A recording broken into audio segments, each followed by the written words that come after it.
오늘 마태복음 11장 28절로 30절 말씀으로 쉼표라는 제목으로 말씀을 전하겠습니다. 하나님께서는 우리가 세상 가운데 정말 열심히 일하며 승리하며 살아가기를 원하십니다. 그래서 지금 이 시간에도 수많은 사람들이 보이지 않는 곳에서 움직이고 있으며 더 누리며 살기 위해서 자신의 피와 살을 깎아가며 힘내고 있습니다.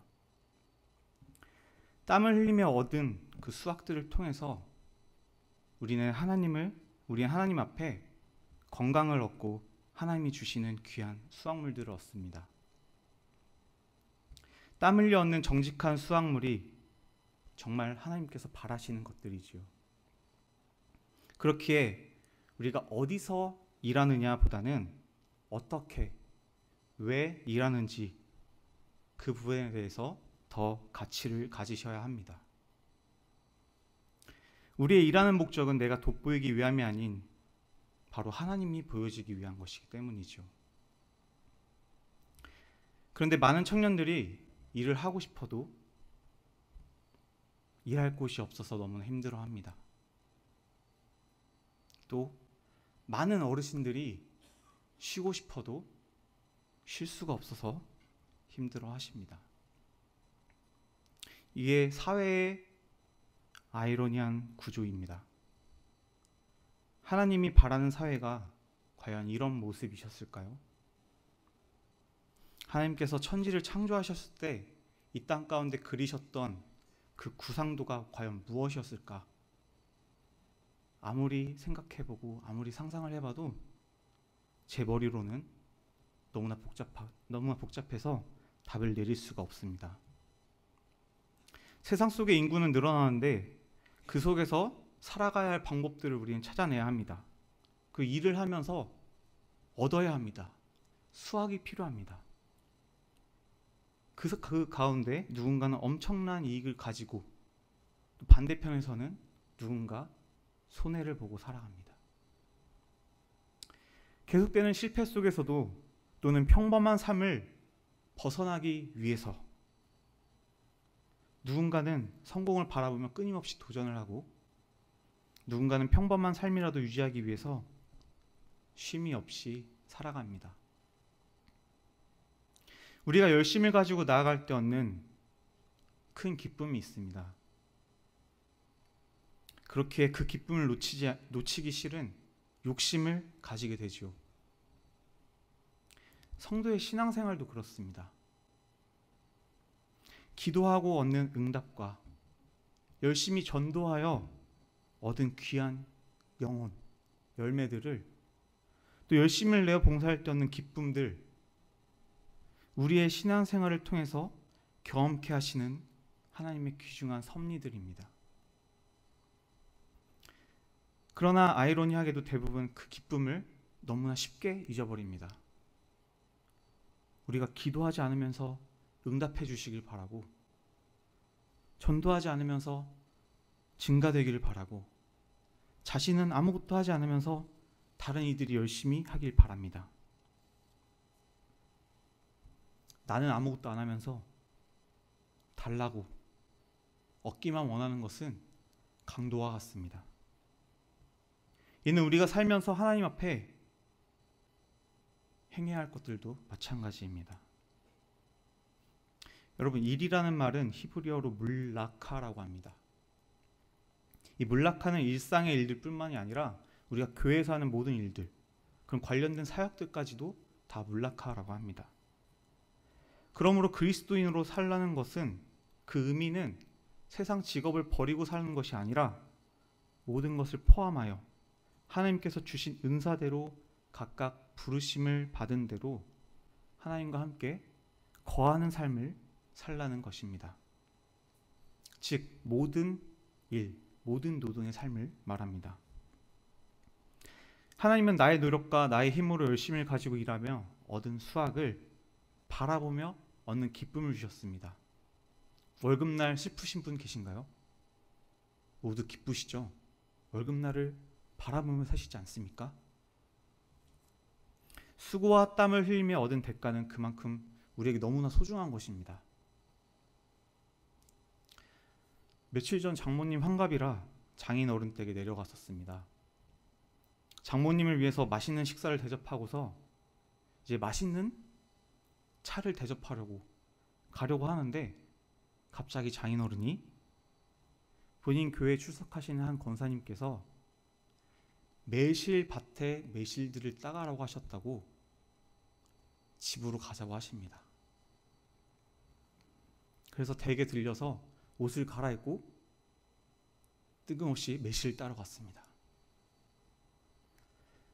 장인 어른께서 30분이면 다 딸 수 있다고 별거 아니라고 호언장담하셨는데 그 매실밭은 저에게 전쟁터였습니다. 30분이 아닌 3시간 동안 열심히 따도 끝이 보이지 않았습니다. 단 2명이서 몇 그루의 나무를 겨우겨우 땄을 뿐입니다. 이 매실의 향이 복숭아같이 정말 달콤하고 그 향이 너무나 먹음직스럽고 너무나 맛있는데 그 매실을 따면서 이 손으로만 이렇게 열심히 따다 보니 팔에 많은 상처들이 났습니다. 막대기를 쳐서 따보기도 했지만 또 비탈길이어가지고 그걸 또 일일이 주스려면 허리가 너무 아팠습니다. 그래도 내 가족들이 먹을 것이니 저는 운동하고 있다는 생각으로 열심히 땄습니다. 몇 시간 동안 흘린 땀과 상처와 시간을 통해서 얻은 그 귀한 매실들 집으로 가져가서 끝나는 것이 아니었습니다. 장인 어른께서 먼저 지치셔서 다행히 이 매실밭을 탈출할 수 있었지만 또 집에 가서 좋은 것과 상한 것을 또 골라내는 작업을 해야 했지요. 우리 여름에 시원한 매실 많이 드시지요? 매실을 한 잔 마실 때는 정말 너무나 쉽습니다. 그냥 물만 타면 되니까요. 그러나 그 매실을 먹을 수 있도록 만들기 위해서 정말 수없이 많은 노력과 땀방울이 필요합니다.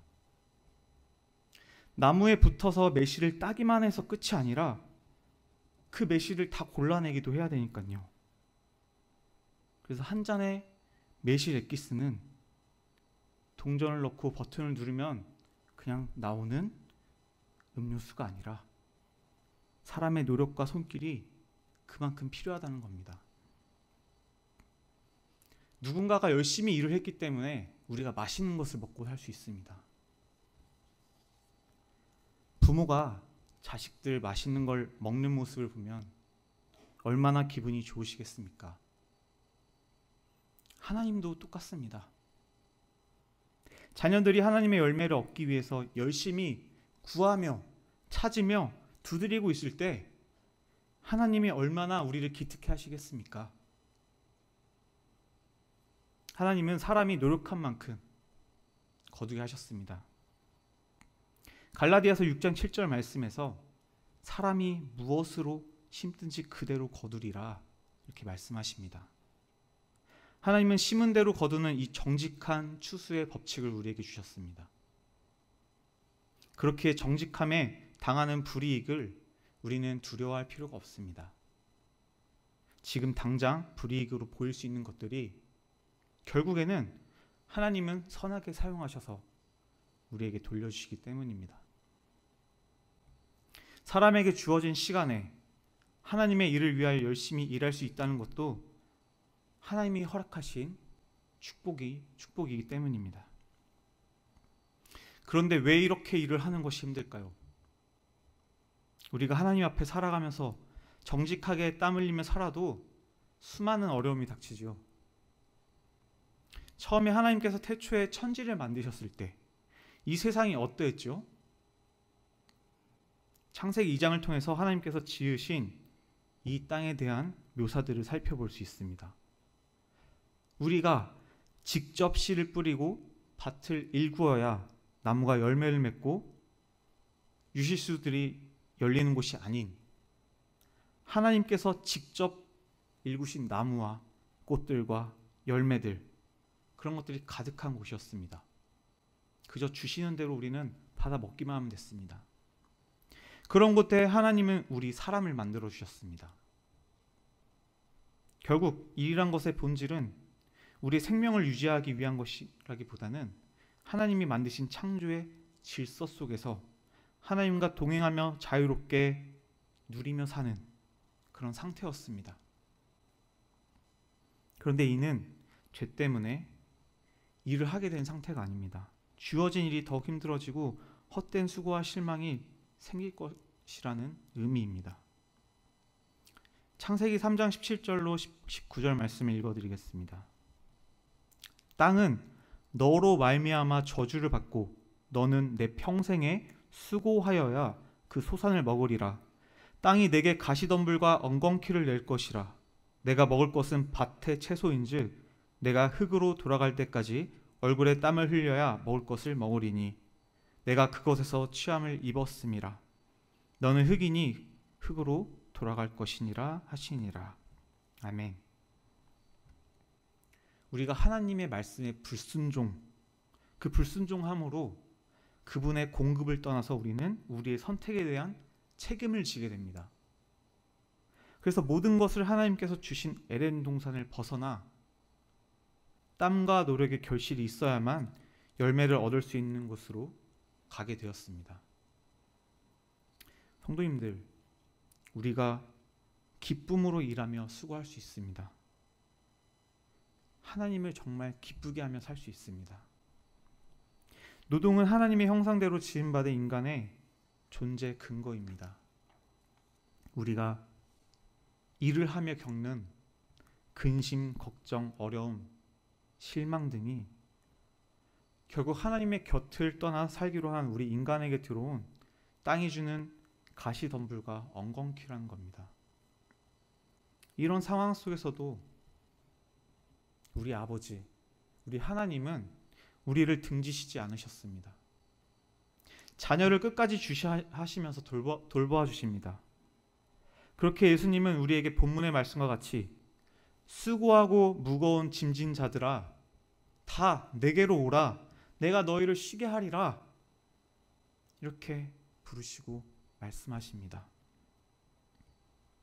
이 말씀이 얼마나 놀라운지 아십니까? 하나님께 가는 길을 하나님 본인이 직접 알려주시고 오라고 하셨습니다. 내가 열심히 일하고 내가 열심히 종교적 활동을 해서 하나님께 가는 길을 찾아 가는 것이 아니라 그분이 직접 우리를 부르시는 놀라운 말씀을 주신 겁니다. 끝까지 주시하며 우리가 걸어가는 길 가운데 수고하고 무거운 짐진 자들을 초청하십니다. 예수님께서는 우리를 자신의 품 안에 우리를 품으심으로 내 어깨를 억누르고 있는 율법과 같은 이 종교의 끝없는 규칙과 의무들에 대한 짐들을 내려놓게 하셨습니다. 하나님의 형상을 따라 지음받은 사람이 일을 하는 것은 지금도 살아서 역사하시며 곳곳에서 일하시는 하나님을 본받아 사는 것입니다. 그리고 우리는 이 바쁜 일 때문에 쉬는 것을 등한시할 수 있습니다. 조금 더 자고 아무것도 안 할 수 있는 시간, 그 시간에 대해서 우리는 불편함을 느끼고 죄책감을 가집니다. 그렇지만 하나님께서는 평안함 가운데 쉼을 허락하셨습니다. 우리가 더욱 노력하고 또 한 가지 노력해야 할 것은 바로 쉼입니다. 하나님은 사람에게 365일 죽어라 일만 해라 이렇게 명하시지 않으셨습니다. 하나님께서는 쉼을 주셨죠. 이는 말씀을 통해서도 증언하고 계십니다. 하나님께서도 천지를 창조하실 때 친히 우리에게 본을 보여주셨죠. 6일의 창조 사역 후에 7일째 안식을 가지셨습니다. 이처럼 우리에게도 일을 할 때가 있고 쉬어야 할 때가 있음을 잊지 마시기 바랍니다. 창세기 2장의 말씀은 일을 완성하시는 모습과 쉼이 함께 동등한 가치를 가지는 그 평형을 이룹니다. 즉 쉼이 없으면 창조가 완성이 되지 않습니다. 창조의 완성은 결국 쉼까지 함께 이루어져야만 한다는 것입니다. 우리 사람은 로봇이나 기계가 아닙니다. 결국 계속해서 일을 하게 되면 더 나은 삶을 살기 위한 그런 일이 아니라 내 몸을 망치고 더욱더 죽음을 앞당기는 삶이 되기 때문이지요. 하나님께서 나를 두신 곳에서 그분의 가치를 드러내는 삶이 되어야 하는데 사람들이 나를 불쌍히 여기는 삶을 살고 있지는 않으십니까? 하나님이 주신 우리의 육체는 과하게 사용하면 더욱더 과하게 안 좋아집니다. 그렇게 사람에게는 하루에도 잠이라는 쉼을 주셨고 회복의 시간을 주셨습니다. 그런데 오늘날 현대인들은 이런 잠의 시간조차 너무나 아까워 줄여갑니다. 몸을 더 혹사시켜 나은 삶을 바라보고 돈을 벌지만 결국 이 돈이 어떻게 되죠? 나중에 몸을 고치기 위해서 다 써버리게 되죠. 이 얼마나 안타까운 삶의 굴레입니까? 하나님이 주신 우리의 몸은 하나님께서 거하시는 전이기도 합니다. 내 것이지만 내 것이 아님을 아셔야 합니다. 하나님은 우리 한 사람 한 사람을 교회로 삼으시고 당신의 창조 섭리 속에서 세상을 다스리며 누리며 살아가도록 그렇게 하셨습니다. 그래서 우리 몸을 조금 더 아껴야 하며 잠이라는 귀중한 쉼표를 찍어주셨습니다. 그리고 6일 동안 주어진 일과 시간 속에서 열심을 다하고 하나님과 함께하며 안식을 누리는 날을 허락해 주신 겁니다. 우리에게는 육적인 쉼과 더불어 영적인 쉼도 너무나 중요합니다. 하나님의 말씀으로 우리의 영이 회복되어야 하지요. 하나님과 함께 동행하는 시간들이 되어야 합니다. 때문에 어디서 어떻게 쉼표를 찍는지가 너무나 중요합니다. 우리가 악보를 보면 쉼표가 곳곳에 있는 것을 보게 됩니다. 정말 필요한 부분에 쉼표가 자리합니다. 그래야 노래가 끊기지 않게 부를 수 있기 때문입니다. 이처럼 우리의 일 가운데 쉼표를 찍는 것이 너무나 중요합니다. 하나님이 주시는 쉼은 우리가 하나님께 온전히 모든 것을 의탁할 때 하나님이 주시는 쉼을 정말 누릴 수 있습니다. 우리가 당신의 멍에를 메고 함께 나아가는 것, 바로 그것입니다. 이 멍에는 수레나 쟁기를 끌 때 말이나 소의 목 윗부분에 얹는 나무입니다. 막대인데요. 마치 수갑과 같습니다. 아무리 내 힘으로 풀려고 해도 풀 수 없는 족쇄입니다. 유대교에서 말하는 이 멍에는 종종 율법을 뜻하기도 한데요. 이는 또한 억압된 이스라엘을 묘사하기도 합니다. 이러한 멍에를 예수님은 자신의 멍에를 메고 배우라 하시네요. 그러면 쉼을 얻을 수 있다고 하십니다. 예수님의 십자가를 함께 지고 그리스도의 뒤를 따라 살아가는 것이 세상 속에 살아가며 겪어야 하는 우리의 힘으로 절대 풀 수 없는 족쇄보다 가볍다고 말씀해 주십니다. 죄인인 우리가 하나님께로 나아갈 때 하나님은 기꺼이 우리를 맞아주시고 세상의 그 죄악의 족쇄들을 풀어주십니다. 그분의 나라 가운데 우리는 영원한 안식을 누릴 수 있게 하십니다. 예수님께서 인생의 짐 가운데 그의 제자들도 자유롭게 하시지 않으셨습니다. 예수님 자신도 성육신에서 피하지 않으셨습니다. 그런데 대부분의 사람들은 보통 멍에를 벗기 원하지 멍에를 매기 원하지 않죠. 자유로운 모습으로 살아가기를 원하지 어딘가에 얽매이고 붙잡혀 살아가는 것을 싫어합니다. 그런데 이런 것들은 결국 착각 속에 살아가는 것입니다. 우리의 힘으로 벗어날 수 없기 때문이죠. 대부분의 사람들은 영원한 형벌과 죽음이라는 죄악의 멍에에 매여 살며 죽음을 향하여 발걸음을 향합니다. 미디어, 술, 여행, 인터넷 등 하나님이 아닌 세상의 것들 속에서 쉼을 얻으려고 합니다. 하지만 참된 삶으로 위장한 이런 것들 속에서 우리는 참된 쉼을 얻을 수 없습니다. 이런 것들은 순간의 쾌락만을 줄 뿐이지 허무함을 남겨줍니다. 이런 모든 것들보다 좋은 것이 바로 예수님 안에서 얻는 기쁨과 사랑과 평안입니다. 그리스도인에게는 예수님의 발자취를 따라가며 사는 것이 크나큰 축복이며 최고의 쉼인 것입니다. 복음성가의 가사와 같이 우리는 너무나 연약합니다. 오늘 하루를 너무나 힘겨워합니다.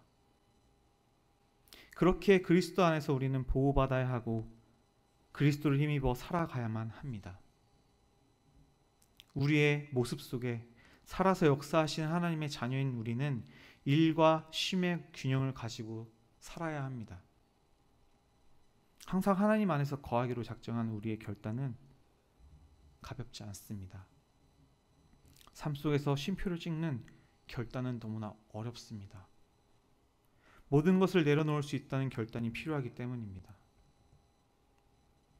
그러나 우리가 멀리 내다보고 오랫동안 달려가기 위해서는 과감하게 결단하고 쉼표를 찍는 것이 중요합니다. 하나님의 성전인 우리 몸이 튼튼하고 세상 가운데 맞서 싸울 수 있도록 견고하게 돌보셔야 합니다. 그리고 우리의 영혼이 하나님 안에 거하며 쉴 수 있도록 주의 말씀 가운데 거하며 주를 찬양하는 기쁨을 누리며 그렇게 사는 삶, 하나님과 동행하는 삶을 사셔야 합니다. 여러분, 샤밧이라는 단어가 있습니다. 이 단어의 뜻은 그치다, 쉬다라는 의미를 가지고 있습니다. 또 이에 관련해서 유대인들이 지키는 샤밧데이라고 있습니다. 자, 너무나 잘 아시는 단어가 되죠. 바로 안식일입니다. 샤밧. 즉 쉼은 단순히 일을 그치는 데서 끝나는 것이 아닌 하나님 안에서 모든 것을 우리가 내려놓고 오직 하나님께 집중하며 그 안에 집중할 때, 우리가 그 안에 거할 때 참된 쉼이 됩니다. 하나님께 모든 감각을 집중하고 그분께 모든 것을 내어드릴 때 주시는 그 평안함, 우리가 매일의 일과가 끝나고 매주를 마무리하며 매달 모든 순간순간마다 그 평안함을 누리셨으면 합니다. 그렇게 우리 성도님들의 삶이 주님이 허락하신 달란트를 통해 열심히 일하시며 땀을 흘리며 열매를 맺고 정직하게 수확하며 그 안에서 하나님께 영광 돌리는 삶을 사시길 바랍니다. 그리고 일에 빠져 거하는 것이 아닌 하나님 안에 정말 거하며 영원한 안식을 위해서 하나님과 쉼을 누리는 시간을 가지시기를 소망합니다.